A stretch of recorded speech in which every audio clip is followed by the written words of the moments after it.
Assalamualaikum warahmatullahi wabarakatuh.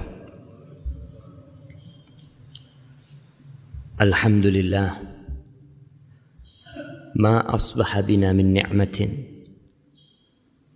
aw bi ahadin min khalqika faminka wahdaka la syarika lak walakal hamdu walakal syukr. Segala puji bagi Allah Jalla Jalaluh, yang tiada satu pun nikmat yang kita rasakan pada pagi hari ini atau dirasakan oleh siapapun dari makhluk ciptaan Allah, melainkan itu murni dari Allah Jalla Jalaluh.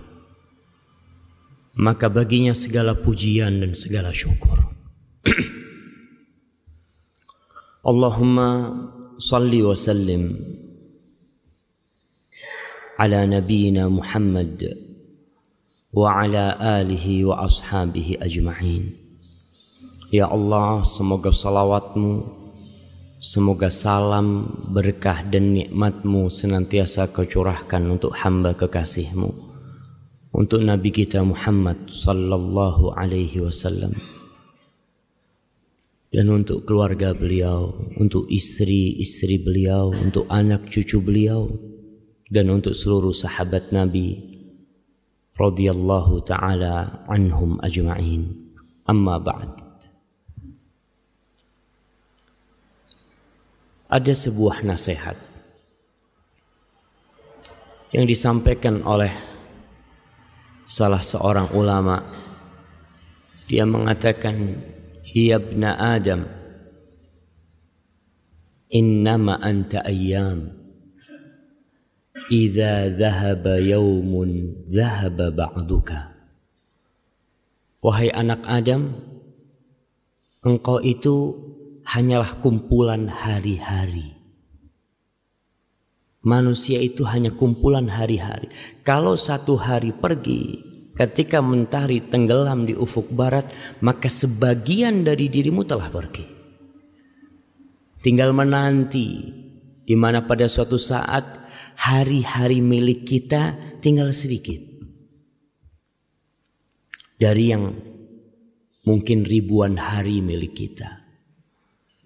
Barakallahu fikum. Akan tersisa 1 minggu. Dari 1 minggu akan tersisa 2 hari, 1 hari, dan kemudian selesai. Maka bagaimana kita menjadikan hari-hari yang Allah berikan kepada kita ini menjadi hari-hari yang indah, menjadi hari-hari yang berbalut dengan rahmah. Karena tidak sedikit dari manusia yang modalnya tinggal sedikit, tapi dia tidak sadar. Pernah seorang alim ulama mendapatkan berita bahwa sohibnya itu sekarang sudah menjadi orang yang kaya raya, yang memiliki harta bertumpuk-tumpuk, sibuk mencari dunianya. Sama alim ulama ini bertanya kepada orang yang menyampaikan informasi tentang temannya, hal jama'a lidzalika ayyaman yunfiq fiha? Apakah temanku itu yang mengumpulkan harta banyak juga mengumpulkan waktu, juga ikut mengumpulkan hari-hari untuk dia membelanjakan harta yang dia kumpulkan? Kata temannya, ya gak mungkin lah. Gak mungkin manusia bisa menambah 1 hari dari hidupnya, gak bisa. Kata alim ulama ini, idzan ma jama'a syai'an. Kalau gitu dia tidak mengumpulkan apapun. Kalau kita mengumpulkan harta tapi tidak mengumpulkan hari, terus buat apa tuh harta? Kapan kau akan infakkan tuh harta? Dan terbukti tidak sedikit orang-orang yang mengumpulkan harta, waktunya habis. Modal utama dia waktu habis. Sehingga belum sempat dia menikmati semua hartanya. Rasulullah sallallahu alaihi wasallam, beliau mengajarkan kepada kita bagaimana hari-hari kita ini menjadi hari-hari yang indah. Di dalam hadis yang diriwayatkan oleh Ummu Salamah, hadis Ibnu Majah dan disahihkan oleh Syekh Albani, kata Ummu Salamah, kana Rasulullah sallallahu alaihi wasallam idza asbaha as-subhu yaqul, Nabi alaihi salatu wassalam kalau masuk waktu pagi hari, ini awal hari, beliau berkata, Allahumma inni as'aluka ilman nafi'an wa rizqan tayyiban wa amalan mutaqabbala. Tiap hari memulai harinya dengan sebuah doa. Ya Allah, aku memohon kepadamu. Subhanallah. Tauhid seorang hamba tidak meminta kecuali kepada Sang Pencipta. Tidak memohon kecuali kepada Allah Jalla Jalaluhu. As'aluk. Di sini kita juga diajarkan bahwa seorang muslim tidak perlu kagok, nggak perlu malu untuk memohon kepada Pencipta. Tidak perlu apa yang diucapkan dalam lisan kita, yang terbetik di hati pun Dia tahu. Tapi Allah memerintahkan kepada kita untuk minta. Allah berfirman, "Idza sa'alaka 'ibadi 'anni." Kalau hamba-hambaku bertanya kepadamu tentang aku, fa inni qarib. Aku itu dekat, kata Allah. Allah berada di atas arsy-Nya sana, tapi Dia dekat dengan hambanya. Ujibu da'watad da'i idza da'ani. Aku mengabulkan doa orang-orang yang minta. Kalau dia minta, maka kita diperintahkan untuk minta. Walaupun Allah tahu dengan hajat kita, Allah tahu dengan keperluan kita, minta sama Allah. Di ayat lain Allah mengatakan, Ud'uni astajib lakum. Kau minta sama aku kabulkan apa yang kau minta. Maka Nabi mengajarkan kepada kita untuk meminta, untuk memulai harinya dengan permohonan. Permohonan apa? Kita ini punya modal satu hari ini. Kita nggak tahu sampai jam berapa hidup kita. Di detik keberapa waktu kita akan habis kita nggak tahu. Tapi yang pertama dipinta oleh Rasulullah SAW, ilman nafi'an. Ilmu yang bermanfaat. Tidak semua ilmu. Banyak ilmu diajarkan di muka bumi ini. Banyak ilmu dicari oleh manusia. Diburu oleh insan sampai ke ujung dunia mencari ilmu. Tapi sebagian ternyata ilmunya tidak membawa manfaat buat dia, buat keluarganya. Sehingga ilmu itu mengantarkan ke dalam api neraka. Ilmu apa sih yang bermanfaat itu? Berbicara tentang kebutuhan manusia kepada ilmu, gak perlu kita meragukannya. Kita lihat di negeri kita, SD, TK, sebelum TK PAUD, SD, SMP, SMA, banyak sekali. Itu pertanda manusia perhatian akan ilmu. Tiap hari belajar ilmu. Hari Ahad pun ketika libur orang tuanya ngomong, nak, Ahad bukan berarti kau gak sekolah, kau tetap belajar. Karena kita butuh dengan ilmu. Tapi ternyata sebagian orang belajar SD, SMP, SMA, S1, S2, S3 sampai profesor. Terakhir masuk penjara. Korupsi. Subhanallah. Jadi inti belajar buat apa selama ini? Nggak bermanfaat ilmu yang kau gali selama ini. Sehingga kita lihat pemerintah kita mulai berpikir. Berpikir apa? Berpikir pendidikan berbasis karakter. Karena banyak ilmu yang diajarkan gak bermanfaat. Anak SD dikasih pelajaran dari pagi sampai siang. Kita nih yang pernah sekolah SD, tanya ilmu apa yang bermanfaat waktu SD itu? Sebagian bermanfaat, tapi banyak yang hanya menghabiskan waktu kita tanpa manfaat. Nabi udah ngajarin, kau minta sama Allah ilman nafi'an, ilmu yang bermanfaat. Yang bermanfaat yang mana? Yang bermanfaat itu alladzi yurithul khasyah, yang membuat engkau takut kepada Allah. Ilmu yang bermanfaat yang membuat engkau berbakti kepada orang tuamu, membuat engkau empati kepada tetanggamu, membuat engkau berakhlak mulia, berkarakter yang baik, membuat engkau menghormati yang lebih tua, menyayangi yang lebih kecil, membuat engkau tahu mana yang halal dan mana yang haram, membuat engkau tahu mana kira-kira amalan yang diterima sama Allah dan mana amalan yang ditolak sama Allah. Ilmu nafi'an. Nabi alaihi salatu wassalam memulai permohonannya dengan ilmu. Sebelum yang kedua, sebelum yang ketiga. Karena dengan ilmu kita memang bisa tahu mana yang dibenci sama Allah dan mana yang disukai oleh Allah. Tidak sedikit di antara kita yang berbuat dosa sampai tua. Ketika tua dia sadar, ya Allah ternyata yang aku lakukan dosa selama ini. Ya iyalah. Kok nggak tahu? Nggak tahu. Kenapa nggak tahu? Ya, selama ini kita ini Islamnya keturunan. Orang tua kita Islam, kita Islam. Kita jarang belajar ilmu agama. Bahkan ilmu agama itu di SD hanya sampingan. Tidak diujikan di ujian nasional. Enggak. Kau nggak belajar pun yang penting ujian nasional lulus. Sehingga muncul manusia tidak berkarakter, tidak beragama. Ya karena itu. Ilmu agama kurang diperhatikan. Padahal itu ilmu yang bermanfaat. Sampai mati dapat manfaat. Nabi diperintahkan oleh Allah untuk meminta tambahan. Bukan harta.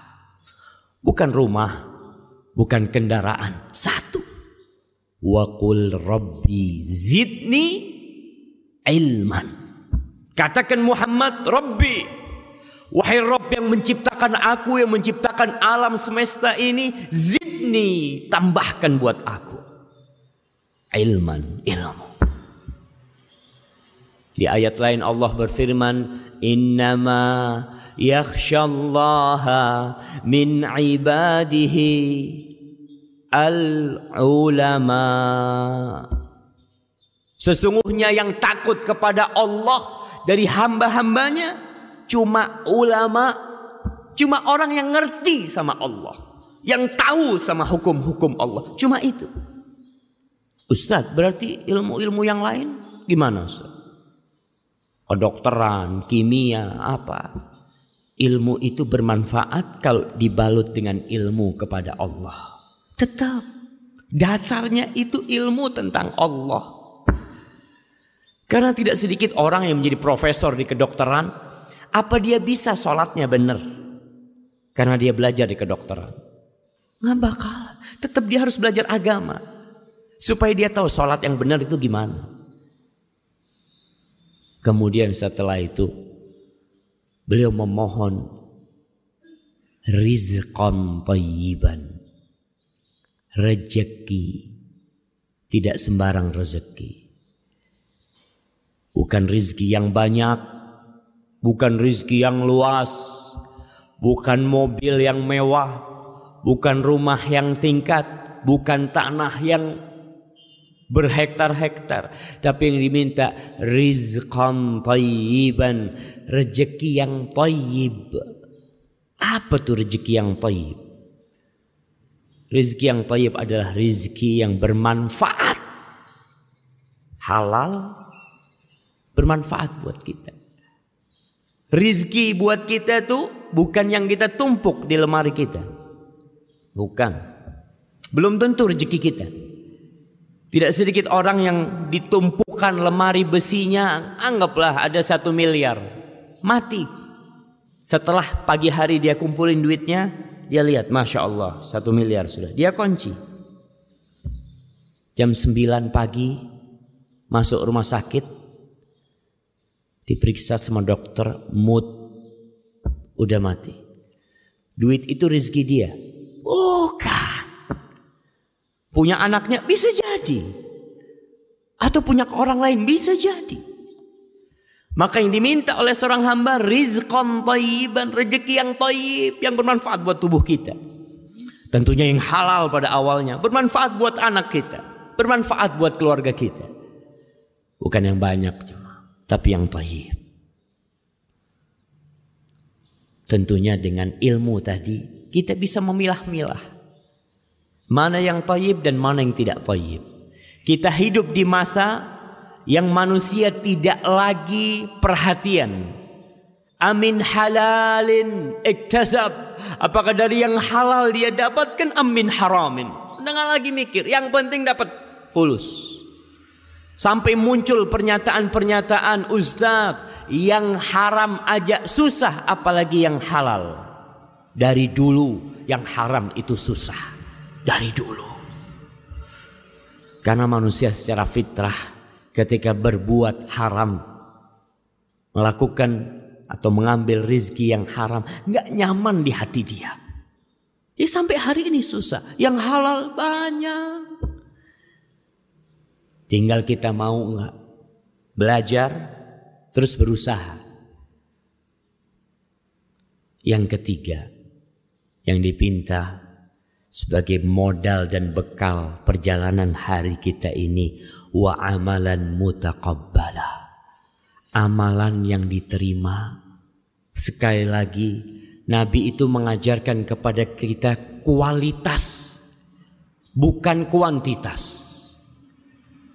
Ilmu bukan ilmu yang banyak, rezeki bukan rezeki yang banyak, itu kuantitas semuanya. Kemudian amalan bukan amalan yang banyak, tapi amalan yang diterima. Dan itulah sebenarnya tujuan kita beramal, supaya diterima, bukan asal beramal. Muncul orang-orang yang mengatakan, sudahlah nggak usah bicara tentang sholat yang benar, sholatnya Nabi atau sholatnya siapa, yang penting sholat. Laung banyak orang yang tidak sholat, subhanallah. Bukan yang penting sholat, yang penting bagaimana sholat diterima sama Allah. Karena Allah berfirman, fawailun lil musallin, celaka ada orang-orang yang ruku sujud tahunan masuk neraka. Sholat. Jadi hati-hati kita, jangan cuma asal sholat. Amalan mutaqabbalah itu yang diminta sama Rasul. Sholat yang diterima itu yang kita inginkan. Siapa orang-orang yang sholat tapi masuk neraka? Kalau yang gak sholat jangan dipikirin. Ini yang sholat masuk neraka. Alladzina hum an salatihim sahun. Mereka adalah orang-orang yang sholat lalai sama sholatnya. Alladzina hum yura'un. Mereka sholat tapi riya. Sholat gak bakal diterima sholatmu kalau kau tidak mengharapkan ridha Allah Jalla Jalla. Di dalam hadis yang diriwayatkan oleh Imam Tabrani, dan hadis ini hasan, Nabi SAW bersabda, Inna rajula la yusalli salata 60 sana. Ada orang, kata Nabi, yang sholat selama 60 tahun. Bisa dibayangin, kalau dia baru mulai sholat umur 10 tahun, berarti umurnya 70 tahun. Sholat, ruku, sujud selama 60 tahun. Walam tuqbal lahu shalah. Satupun sholatnya tidak ada yang diterima. Satupun sholat. Kenapa? Yutimmu ruku'ahu wala yutimmu sujudahu. Yutimmu sujudahu wala yutimmu ruku'ahu. Sujudnya sempurna, rukuknya enggak sempurna. Rukuknya sempurna, sujudnya enggak sempurna. Ini yang namanya sholat asal-asalan. Enggak diterima. Buat apa kau capek-capek? Nabi kita SAW pernah duduk di Masjid Nabawi. Tahu-tahu ada sahabat Masuk sholat. Setelah sholat datang kepada Nabi. Assalamualaikum ya Rasulullah. Apa kata Rasul sallallahu alaihi wasallam? Salli fa innaka lam tusalli. Kau sholat. Nih sholat sunnah nih. Dia masuk ke masjid mungkin. Kau sholat, sebenarnya kau itu belum sholat. Loh, tadi rukuk sujud ngapain tuh? Ternyata ada sholat yang tidak dicatat. Innaka lam tusalli. Kau belum sholat. Akhirnya sholat lagi orang. Sholat. Dilihat sama Nabi. Selesai sholat, assalamualaikum. Datang lagi ke Rasulullah SAW. Apa kata Nabi SAW? Salli fa innaka lam tusalli. Sholat. Kau belum sholat. 2 kali. Akhirnya yang ketiga dia sholat. Assalamualaikum. Akhirnya dia datang lagi kepada Rasulullah SAW. Apa kata Rasulullah SAW? Salli fa innaka lam tusalli. Sampai 3 kali. Kau balik sholat, kau belum sholat. Wahai Rasulullah sallallahu alaihi wasallam, la uhsinu ghaira hadhi. Aku enggak bisa lagi sholat lebih baik dari yang tadi kau lihat. Sholatku paling baik sudah itu. Fa'allimni. Maka ajarin aku gimana sholat yang benar. Modalnya tetap ilman nafi'an. Orang kepingin sholatnya benar, kepingin ibadahnya benar, ilman nafi'an. Ilmu yang bermanfaat. Sehingga dia bisa tahu sholatku ini gimana yang benar. Karena ada orang hidup bersama Nabi tapi sholatnya tidak benar. Apalagi kita yang jauh jaraknya dari Rasul sallallahu alaihi wasallam. Kalau kita nggak belajar, nggak ngaji tentang sholat, tentang puasa, tentang tauhid kita. Sekali lagi, kebanyakan umat Islam di Indonesia itu Islamnya keturunan. Sholatnya keturunan, puasanya keturunan. Bapaknya sholli, anaknya sholli. Bapaknya maling, anaknya maling. Ya udah. Maka amalan mutaqabbala kita pinta kepada Allah. Dan pada akhirnya Allah Jalla Jalaluhu menciptakan kematian dan kehidupan ini. Alladzi khalaqal mauta wal hayata liyabluwakum ayyukum ahsanu amala. Untuk menguji siapa di antara kalian yang paling baik amalannya. Bukan yang paling banyak. Tidak. Maka sekali lagi belajar. Kalau kita nggak mau belajar, bahkan menganggap ilmu agama sebagai sampingan, sebulan sekali datang ke pengajian, sisanya untuk dunia, untuk akhiratmu ya kalau ada waktu saat ana masyghul, banyak kerjaan, banyak syugulan, ya gimana? Kerjaan tinggalkan. Ketika kita datang ke majelis ilmu, ingat kita datang menuju jalan-jalan surga. Oke, kita pulang dari sini nggak dapat fulus. Mungkin kita tutup toko kita sehingga orang berpikir rugi anak Ustaz. Nggak rugi, nggak bakalan rugi. Tatkala kau keluar menutup tempat kerjamu menuju Allah Jalla Jalaluhu. Allah berjanji semua langkahmu akan diangkat menjadi 1 derajat buat engkau. Dihapuskan dosamu, kasih pahala. Hadza wallahu a'lam bissawab. Itu yang bisa kita kaji pada kesempatan kali ini. Jangan berlalu pagi hari kecuali kita mengatakan Allahumma inni as'aluka ilman nafi'an wa rizqan tayyiban wa amalan mutaqabbala. Wa sallallahu ala nabiyyina Muhammadin wa ala alihi wa sahbihi wa sallam. Wassalamu alaikum warahmatullahi wabarakatuh.